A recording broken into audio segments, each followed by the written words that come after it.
당신 지금 뭐 하는 거예요?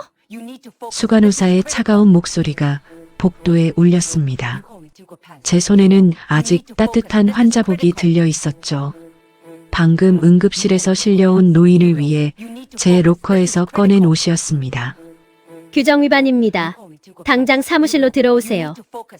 그날 저는 몰랐습니다. 제가 살린 그 노인이 누구인지, 그리고 일주일 후 병원 앞에 도열할 검은 세단 행렬의 의미를요. 통장에 남은 마지막 47만 원을 쓴 그 선택이 제 인생을 송두리째 바꿔놓을 줄은. 사연 시작하기 전 구독과 좋아요 부탁드립니다. 여러분의 작은 관심이 더 좋은 이야기를 전하는 힘이 됩니다. 잔액 47만 3천 원입니다. ATM 화면의 숫자를 보며 한숨이 나왔습니다. 7년차 응급실 간호사 박민지, 32의 제 통장 잔고였죠.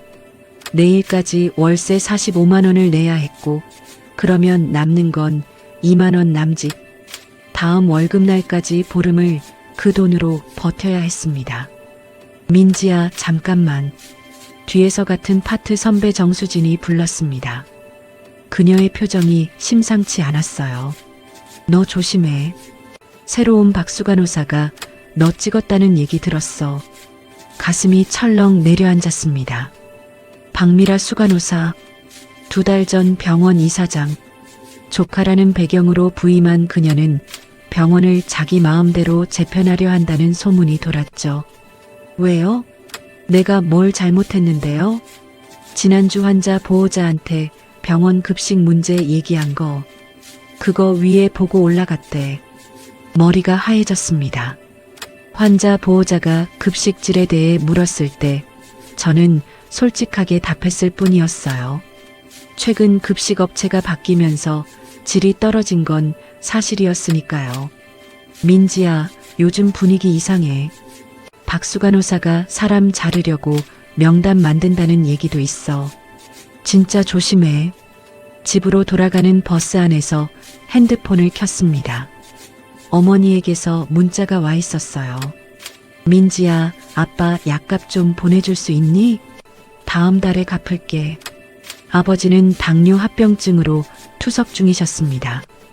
어머니 혼자 간병하시느라 일도 제대로 못하시는 상황. 제가 매달 보내드리는 50만 원이 없으면 생활이 불가능했죠. 이번 달은 어떻게 하지? 월세를 내면 남는 돈이 없었습니다. 카드 대금 납부일도 코앞이었고요. 한숨을 쉬며 창밖을 바라봤습니다. 2월 말의 서울, 거리는 여전히 추웠습니다. 다음 날 새벽 5시 알람 소리에 일어났습니다.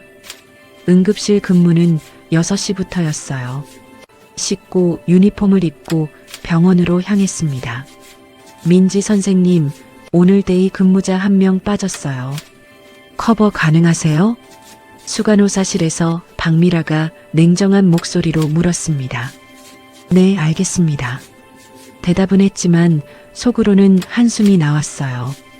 그렇지 않아도 응급실은 항상 인력 부족에 시달렸습니다. 환자는 넘쳐나는데 간호사는 모자랐죠. 오전 10시쯤 응급실에 60대 여성 환자가 실려왔습니다. 의식이 없었고 보호자도 없었어요. 근처 문화센터에서 쓰러지셨대요. 신원 확인이 안 돼요. 119 구급대원이 말했습니다.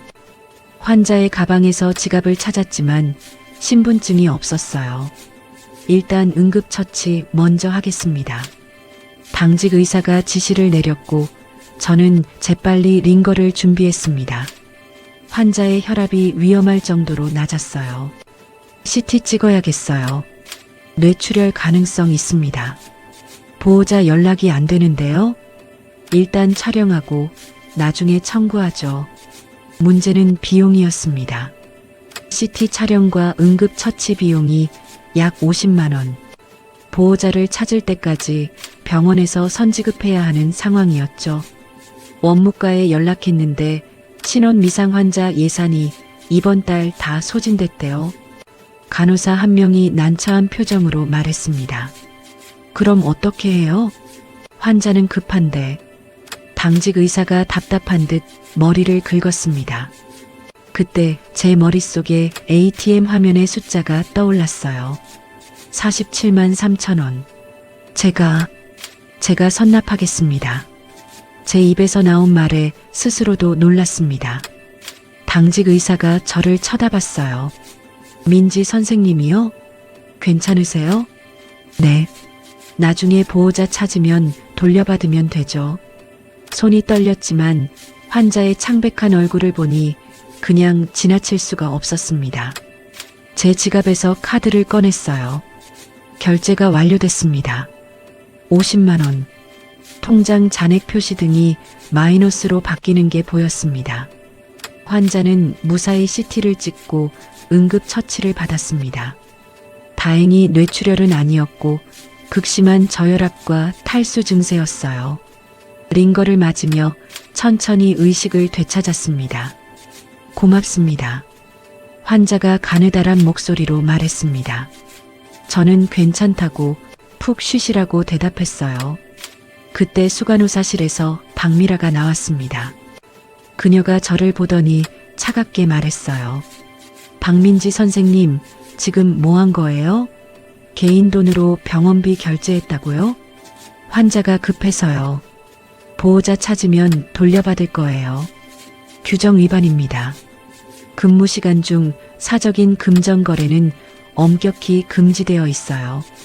사무실로 들어오세요. 제 손이 차갑게 식었습니다. 사람을 살렸는데 이게 문제가 된다고? 수간호사실 문을 닫는 순간 박미라의 얼굴에서 미소가 사라졌습니다. 박민지 선생님, 이게 몇 번째예요? 무슨 말씀이신지. 지난달 급식 문제로 환자 보호자한테 병원 욕한 거, 이번 주 야간 근무 중 휴게실에서 10분 초과한 거 다 기록돼 있어요. 박미라가 서류 파일을 펼쳤습니다. 그 안에는 제 이름이 적힌 문서들이 가득했어요. 그리고 오늘 규정을 어기고 개인 돈으로 환자 치료비를 결제했습니다. 이건 명백한 직무유기예요. 직무유기라뇨? 환자를 살렸는데요. 병원 시스템을 무시하고 임의로 판단한 겁니다. 원무과에 절차가 있어요. 그걸 따랐어야죠. 제 목소리가 떨렸습니다. 그 절차 따르다가 환자 죽으면 어떡하는데요? 당장 촬영 안 하면 위험한 상황이었어요. 그건 의사 판단이고 당신은 간호사예요. 선을 넘었습니다. 박미라가 서류에 뭔가를 적었습니다. 제 가슴이 쿵쿵 뛰었어요. 이번 주 금요일까지 경위서 제출하세요. 인사위원회에 회부될 겁니다. 인사위원회요? 네. 최근 당신의 행동들을 종합적으로 검토할 필요가 있습니다. 수간호사실을 나올 때 다리에 힘이 없었습니다. 복도에서 정수진 선배가 걱정스러운 눈빛으로 저를 봤어요. 민지야, 괜찮아? 선배, 나 잘린 건가요? 아직 몰라. 일단 경위서 잘 써봐. 내가 도와줄게. 하지만 저는 알고 있었습니다. 박미라가 저를 타깃으로 잡았다는 걸. 그녀는 병원 이사장 조카라는 배경으로 마음에 안 드는 직원들을 하나씩 정리하고 있었어요. 그날 저녁 집에 돌아와 통장을 확인했습니다. 마이너스 27,000원. 월세는 어떻게 내야 할지, 부모님 약값은 또 어떻게 보내야 할지 막막했습니다. 핸드폰이 울렸어요. 낯선 번호였습니다. 여보세요? 박민지 선생님이신가요? 저 오늘 응급실에서 치료받은 환자 보호자입니다. 아, 네. 환자분 괜찮으세요? 네, 덕분에 잘 있습니다. 어머니가 집에 핸드폰을 두고 나가셔서 연락이 늦었어요. 병원비는 제가 내일 오전에 병원 가서 정리하겠습니다. 다행이네요. 환자분 건강 잘 챙기세요. 선생님, 정말 감사합니다. 선생님 아니었으면 큰일 날 뻔했어요. 꼭 보답하겠습니다. 전화를 끊고 나니 조금 안심이 됐습니다. 적어도 50만 원은 돌려받을 수 있겠다는 생각이에요. 하지만 인사위원회 문제는 여전히 무겁게 제 어깨를 짓눌렀습니다. 다음 날 병원에 출근하니 분위기가 이상했습니다. 간호사들이 복도에 모여 수군거리고 있었어요. 민지야, 들었어? 이번에 간호사 5명 정리한대. 뭐? 5명이나? 응. 박수 간호사가 명단 올렸대. 구조조정 명목으로. 제 심장이 빠르게 뛰기 시작했습니다. 5명 중에 제가 포함돼 있을 게 분명했어요. 누구누구래? 그건 모르겠어. 금요일에 발표한대. 금요일. 바로 모레였습니다. 점심시간 정수진 선배가 조용히 제게 다가왔어요. 민지야, 나 아는 선배가 인사과에 있는데 내 이름 있대. 명단에. 예상했던 일이었지만 직접 듣고 나니 눈앞이 캄캄했습니다. 선배, 나 어떡해요? 부모님 약값도 보내야 하는데. 일단 경위서 잘 써보자.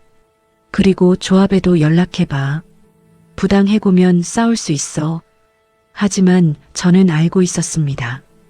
박미라의 배경을 생각하면 조합도 쉽게 나서지 못할 거라는 걸. 그날 오후 응급실에 또 다른 환자가 실려왔습니다. 교통사고 환자였어요.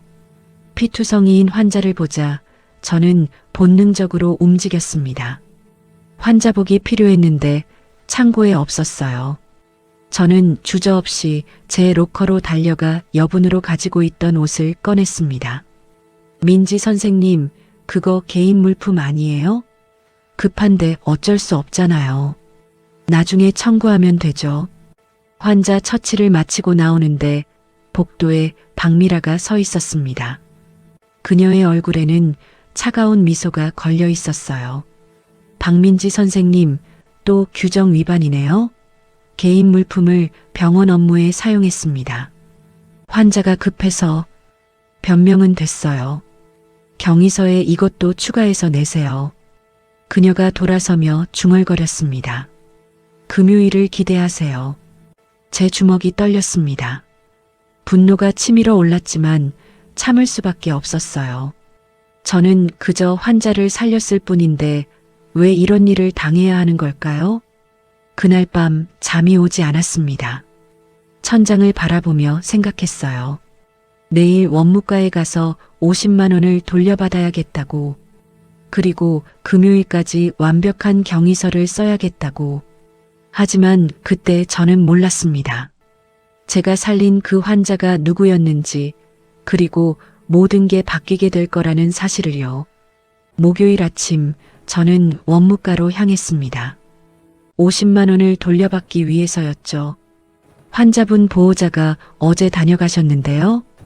원무과 직원이 고개를 가우뚱했습니다. 네, 병원비 정산하러 오신다고 전화 받았어요. 아, 그분이 익명으로 하고 싶다고 하셔서요. 선생님 계좌번호 가지고 가셨어요. 오늘 중으로 입금될 거예요. 그래요? 감사합니다. 적어도 돈 문제는 해결될 것 같았습니다.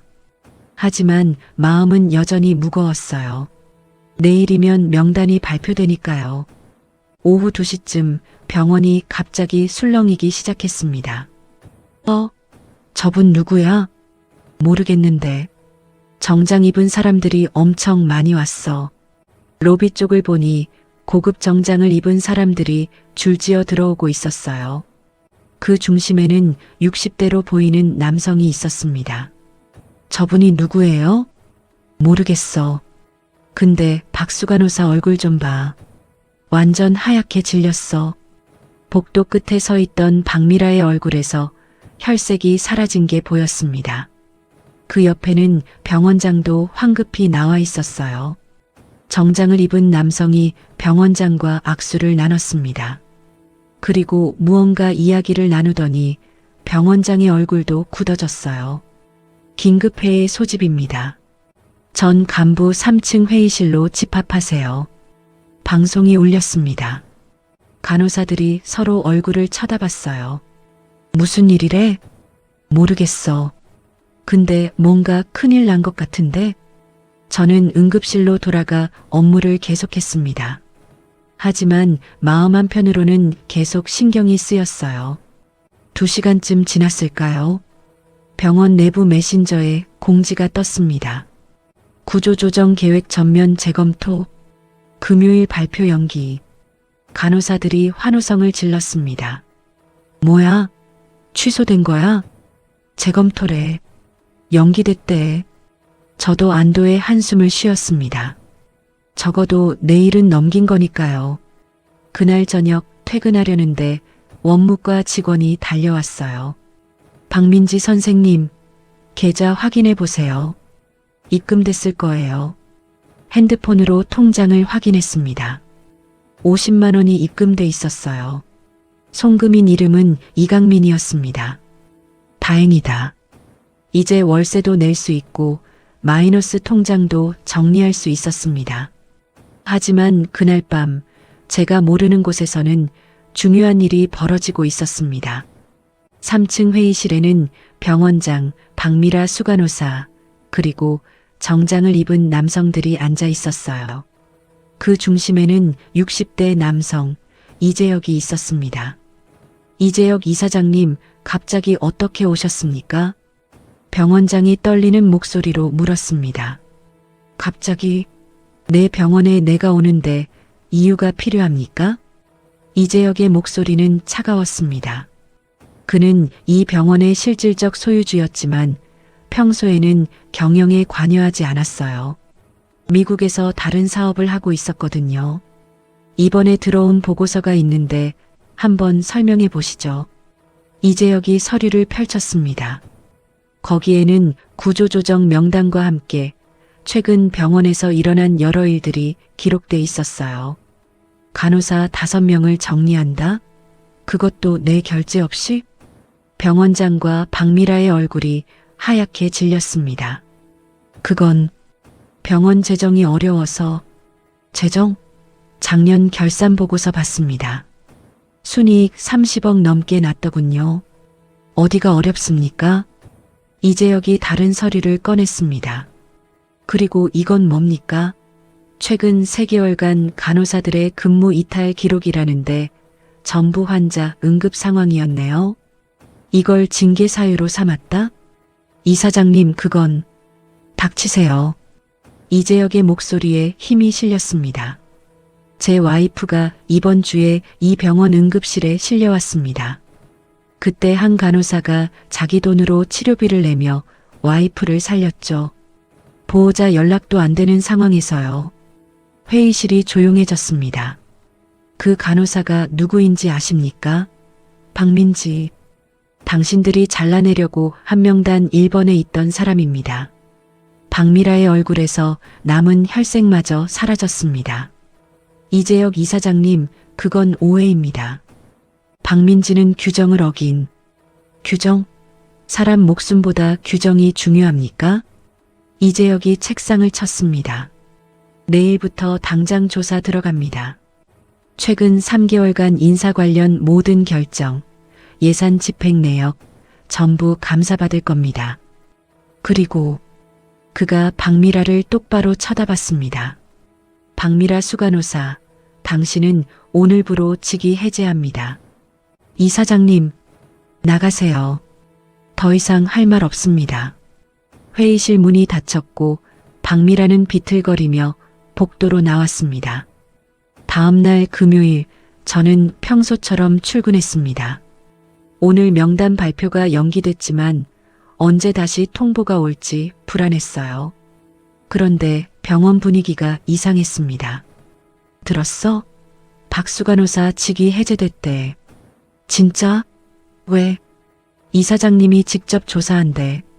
뭔가 큰일 터진 것 같아. 점심시간 병원 전체 공지가 떴습니다. 구조조정 계획 전면 철회. 최근 인사 관련 결정, 재검토 진행 예정.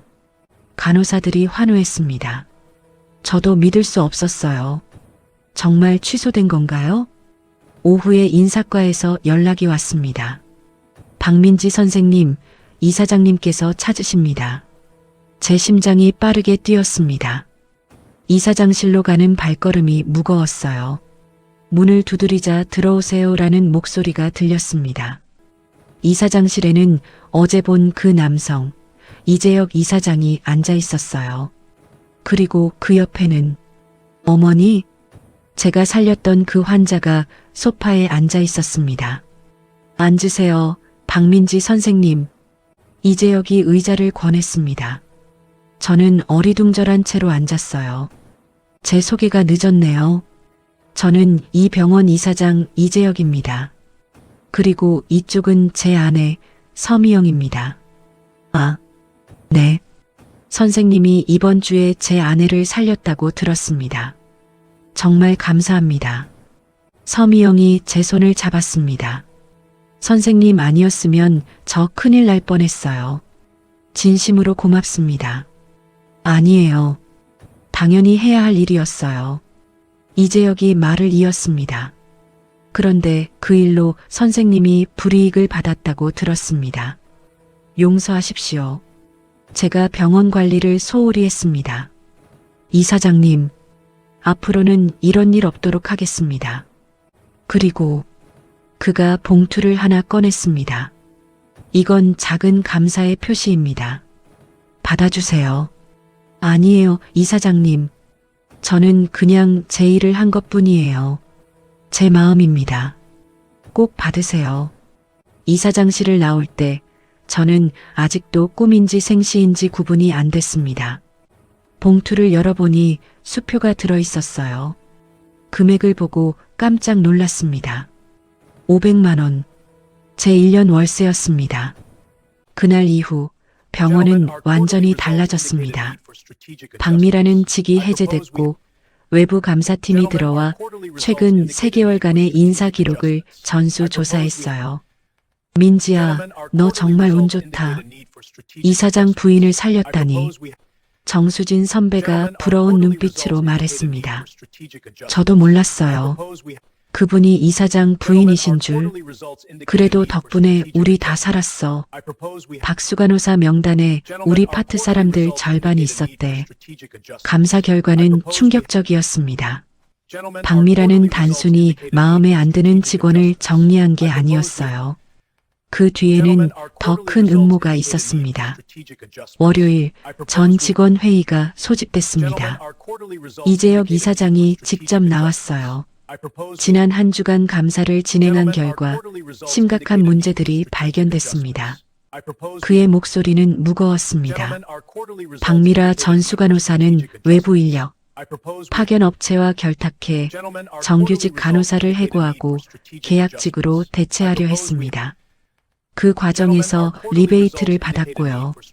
직원들이 웅성거렸습니다. 총 금액은 2억 원 상당. 이미 검찰에 고발 조치했습니다. 박미라는 단순한 권력욕만이 아니라 금전적 이득을 위해 직원들을 희생시키려 한 거였어요. 그리고 병원장 김태수도 이 사실을 알고 묵인했습니다. 그 역시 해임 조치됩니다. 회의실이 술렁였습니다. 병원장까지 연루됐다는 사실에 모두가 충격을 받았어요. 앞으로 병원 운영을 정상화하겠습니다. 부당하게 압박받았던 직원들에게는 정식으로 사과드립니다. 회의가 끝나고 저는 복도에서 이재혁 이사장과 마주쳤습니다. 박민지 선생님, 네, 이사장님. 잠깐 시간 괜찮으신가요?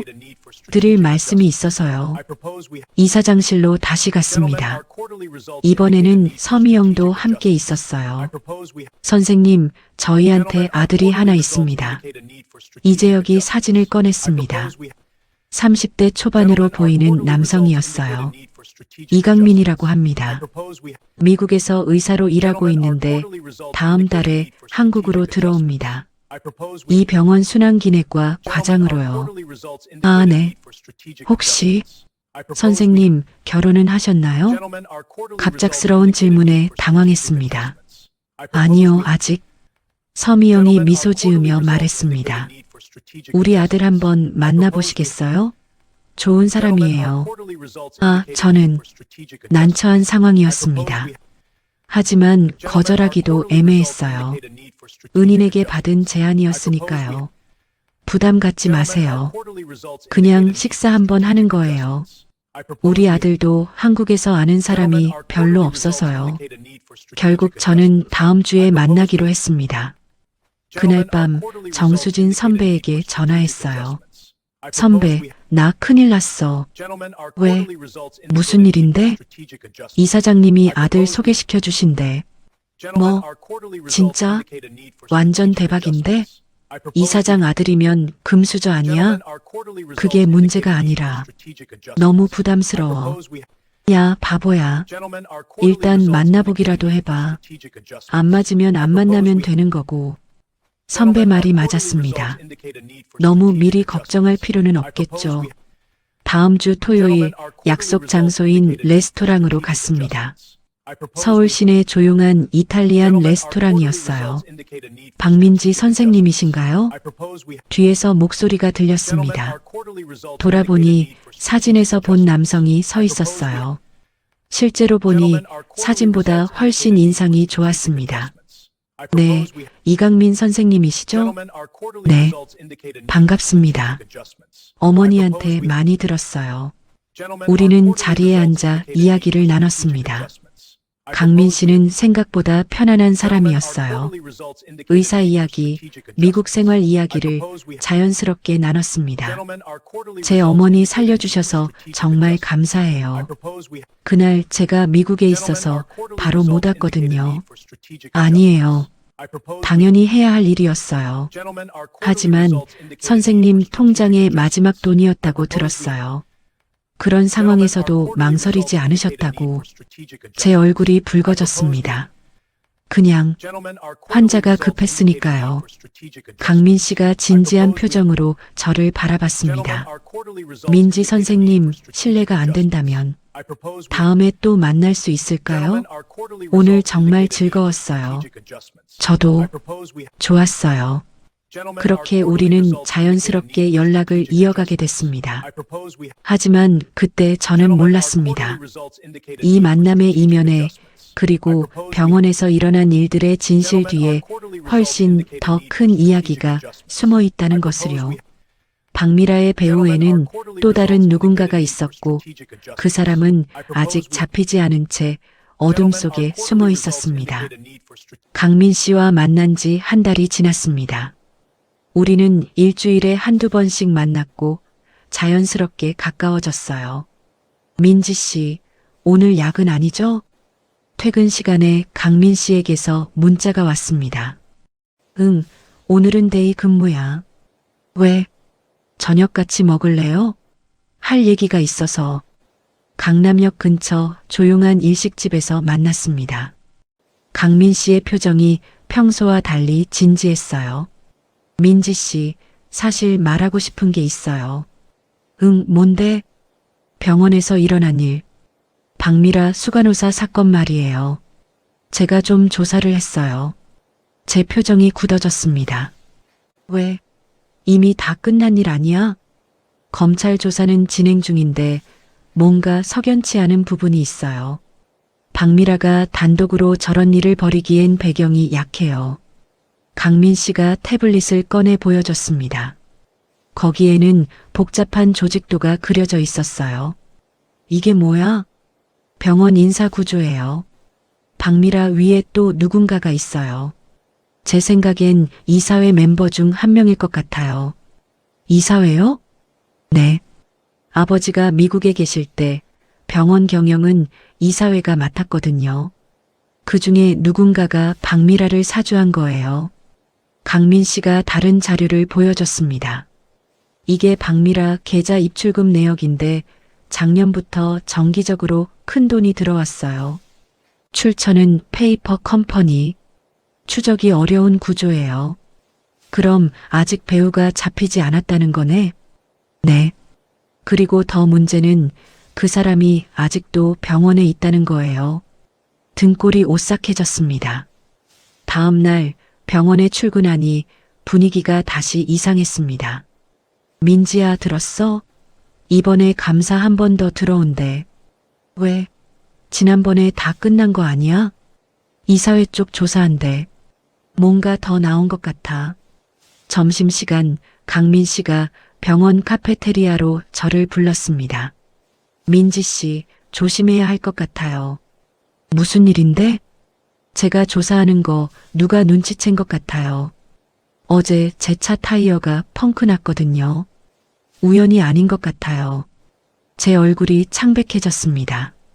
위험하면 그만둬. 괜히 다칠 수 있어. 괜찮아요. 저도 의사예요. 진실을 밝혀야죠. 그날 저녁 강민 씨는 저를 이사장실로 데려갔습니다. 이재혁 이사장이 심각한 표정으로 앉아 있었어요. 민지 선생님 앉으세요. 무슨 일이신가요, 이사장님? 조사 결과가 나왔습니다. 배우가 누군지 알아냈어요. 이재혁이 서류를 펼쳤습니다. 바로 부이사장 한석주입니다. 제 눈이 커졌습니다. 한석주 부이사장은 병원 설립 멤버 중 한 명이었어요. 이재혁 이사장의 오랜 동업자였죠. 한석주가 왜 그런 짓을 한 거예요? 돈이죠. 그는 병원을 팔려고 했어요. 대형 병원 체인에 인수합병 시키려 한 거예요. 그러면 자기 지분으로 수백억을 챙길 수 있으니까요. 그런데 왜 간호사들을 정리하려고 한 거죠? 인수합병 조건 중 하나가 인건비 절감이었어요. 정규직을 줄이고 계약직으로 대체하면 병원 가치가 올라가거든요. 강민 씨가 말을 이었습니다. 결국 저희 어머니가 쓰러진 게 계기가 됐어요. 만약 민지 선생님이 도와주지 않았으면 한석주의 계획은 그대로 진행됐을 거예요. 내일 이사회에서 한석주를 해임할 겁니다. 그리고 검찰에 고발할 거예요. 이재혁의 목소리는 단호했습니다. 다음 날 긴급 이사회가 열렸습니다. 한석주는 끝까지 부인했지만 증거는 명백했어요. 이재혁, 자네 진심인가? 우리가 얼마나 오래 같이 일했는데. 그래서 더 배신감이 큽니다. 직원들을 뭐로 보고 그런 짓을 한 겁니까? 이건 사업이야.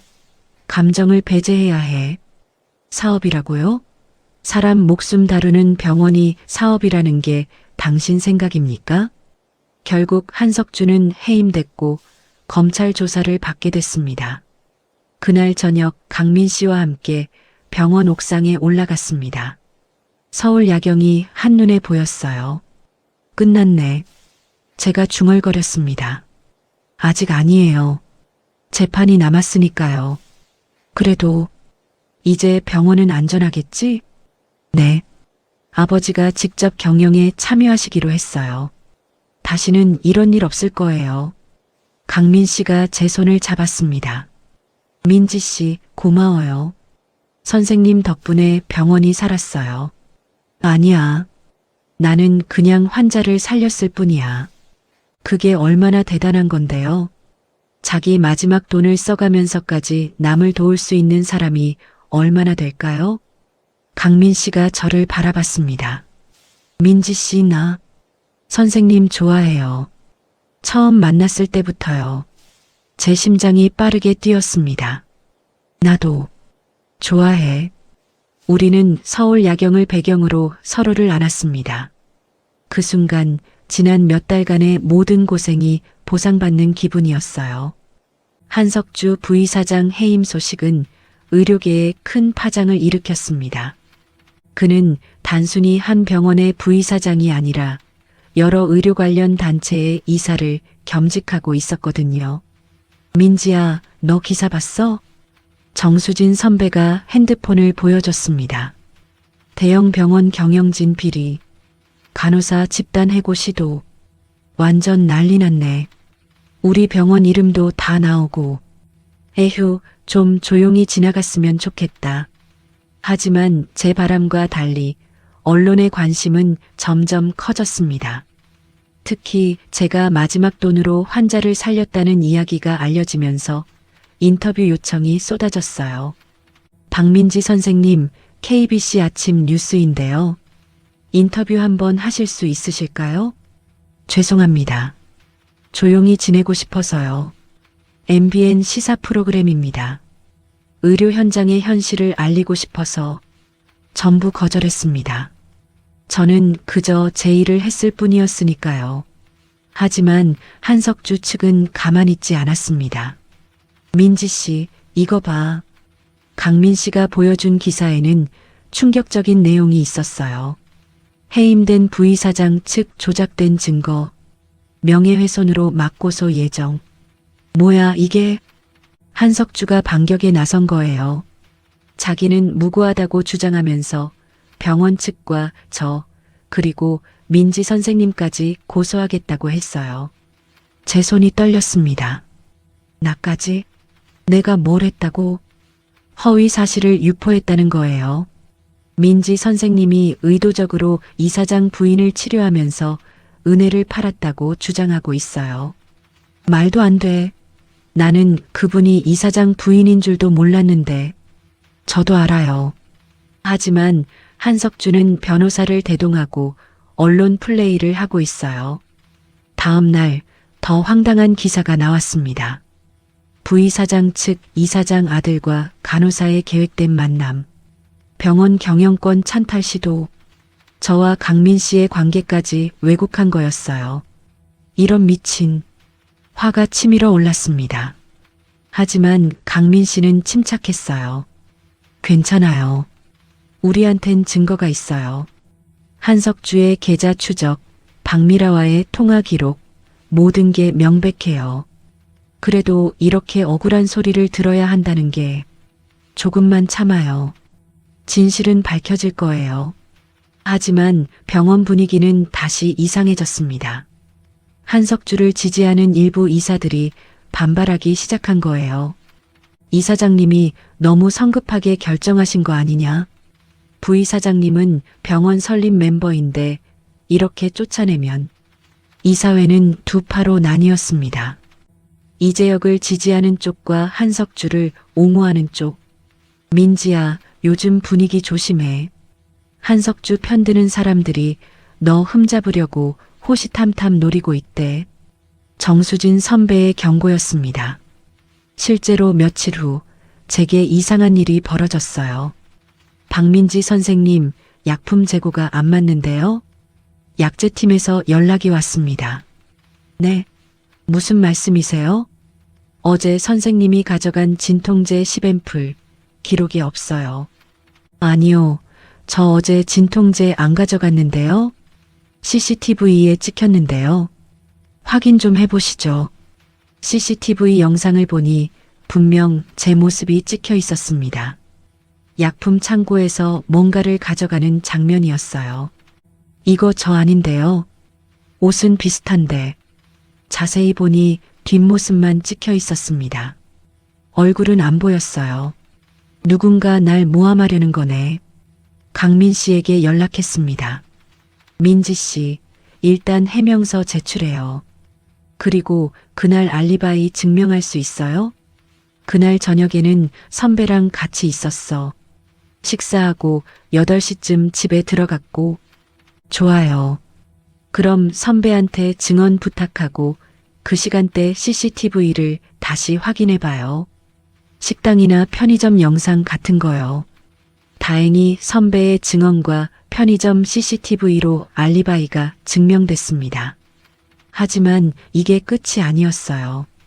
민지야, 환자 보호자가 너 찾아. 뭔가 문제 있대.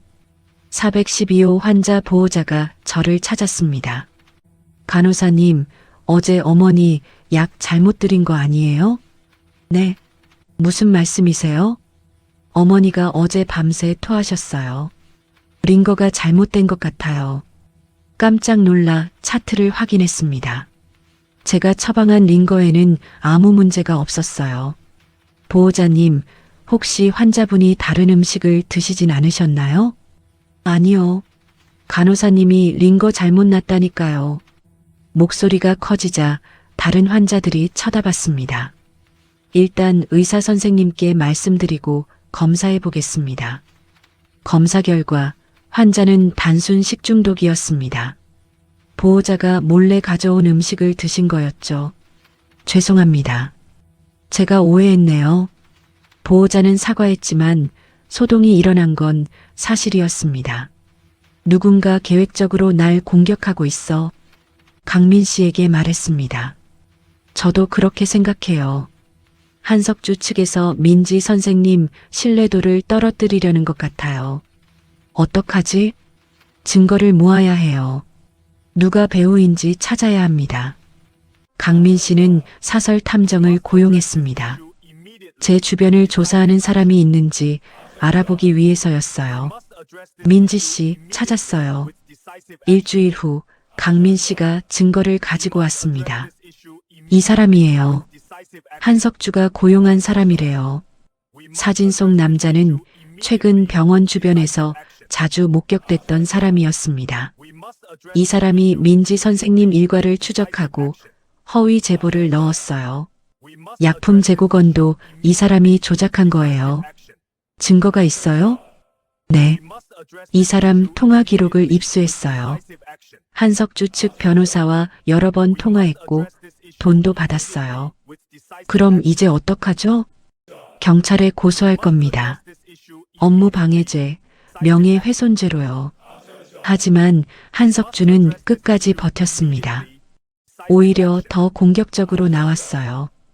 이재혁 이사장이 병원을 사유화하려 한다. 간호사를 이용한 여론 조작, 언론 플레이는 계속됐습니다. 그리고 일부 직원들도 동요하기 시작했어요. 민지야, 조심해. 한석주 편드는 사람들이 많아지고 있어. 하지만 결정적인 증거가 나왔습니다. 민지 씨 봐요. 이거 강민 씨가 보여준 건 한석주와 대형 병원체인 CEO의 계약서였습니다. 병원 인수합병 계약서예요. 한석주가 이미 작년에 사인했어요. 병원 지분 51%를 팔기로 한 거예요. 이사장님 몰래요? 네. 이재혁 이사장님은 49% 지분을 가지고 계셨거든요. 만약 인수합병이 성사되면 아버지는 병원에서 쫓겨날 뻔했어요. 그럼 이게 결정적 증거예요. 이걸로 한석주는 끝이에요. 다음 날 긴급 이사회가 열렸습니다. 이번에는 검찰과 감사원 관계자들도 참석했어요. 이재혁이 계약서를 공개했습니다. 여러분, 이게 한석주 부이사장이 작년에 체결한 계약입니다. 병원을 팔기로 한 거죠. 이사들이 웅성거렸습니다. 한석주의 얼굴이 하얗게 질렸어요. 그건 탐색적인 논의였을 뿐이다. 탐색적 논의에 사인을 하고 계약금을 받았습니까? 여기 계좌 이체 기록도 있습니다. 50억 원.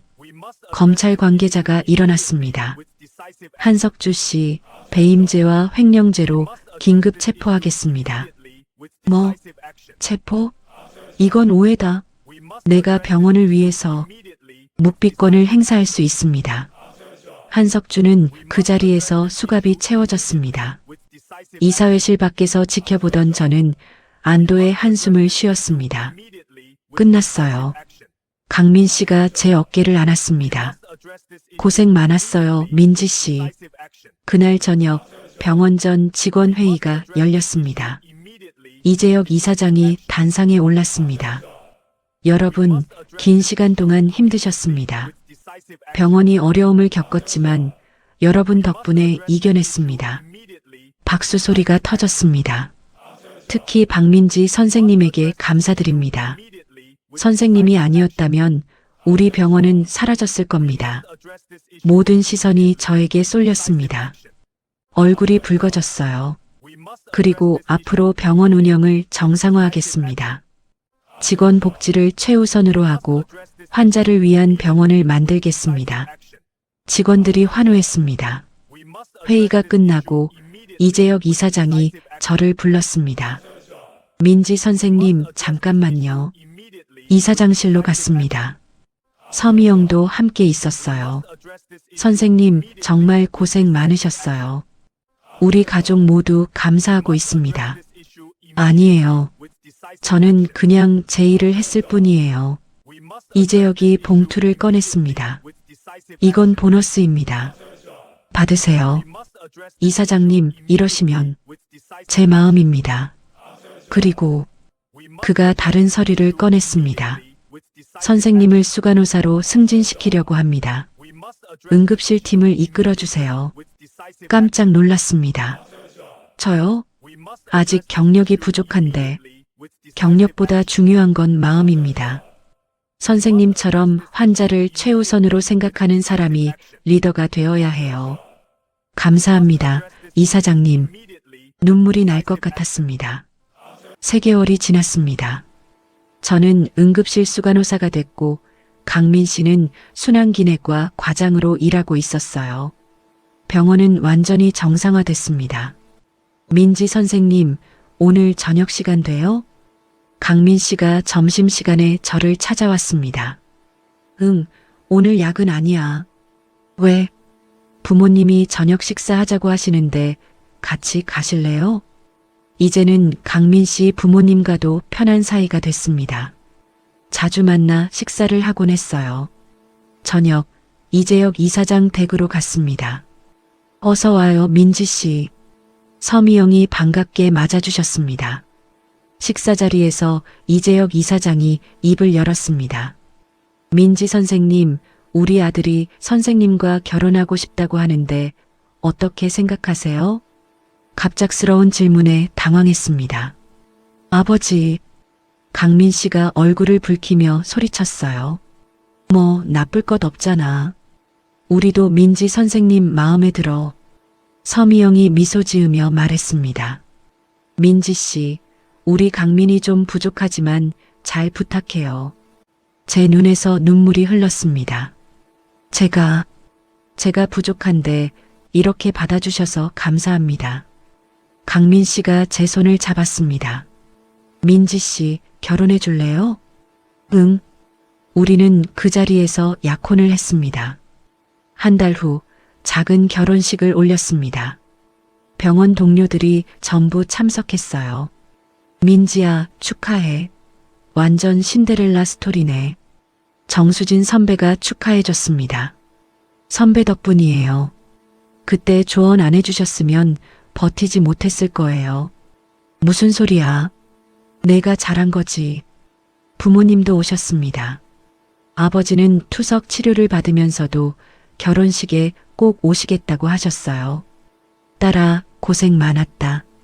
이제 행복하게 살아라. 네, 아빠. 결혼식이 끝나고 강민 씨와 함께 신혼여행을 떠났습니다. 제주도였어요. 바닷가를 걸으며 강민 씨가 말했습니다. 민지 씨, 그때 우리 어머니 살려주셔서 정말 고마워요. 무슨 소리야? 당연한 일이었어. 하지만 그 선택이 얼마나 힘들었을지 알아요. 통장에 남은 마지막 돈이었잖아요. 사람 목숨이 돈보다 중요하니까. 강민 씨가 저를 안았습니다. 앞으로 평생 행복하게 해줄게요. 나도 최선을 다할게. 우리는 석양을 바라보며 서 있었습니다. 6개월 후 저는 병원에서 올해의 직원상을 받았습니다. 한석주 사건을 폭로하고 병원을 지킨 공로였죠. 박민지 수간호사님 축하합니다. 이재혁 이사장이 트로피를 건네주셨습니다. 감사합니다. 시상식이 끝나고 병원 옥상에 올라갔습니다. 서울 야경이 아름다웠어요. 강민 씨가 옆에 왔습니다. 뭐 생각해? 그날 일요. 헌혈버스 앞에서 할머니가 쓰러졌을 때 만약 그때 도와주지 않았으면? 모르지. 하지만 후회는 안 했을 것 같아. 사람을 살리는 게 내 일이니까. 강민 씨가 웃었습니다. 그게 당신이 특별한 이유예요. 제 핸드폰이 울렸습니다. 어머니였어요. 딸아, 아빠 상태 많이 좋아지셨어. 의사 선생님이 투석 횟수 줄일 수 있을 것 같다고 하시네. 진짜요? 다행이다. 다 내 덕분이다. 고마워, 딸아.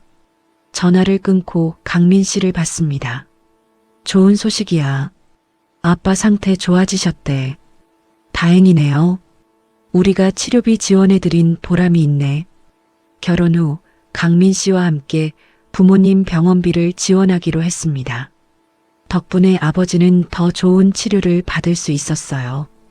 1년 후 저희 부부는 첫 아이를 가졌습니다. 민지 씨, 태명 뭐로 할까? 희망이 어때? 희망이. 좋아요. 우리에게 희망을 준 아이니까. 아이는 건강하게 자랐고 저는 일과 육아를 병행했습니다.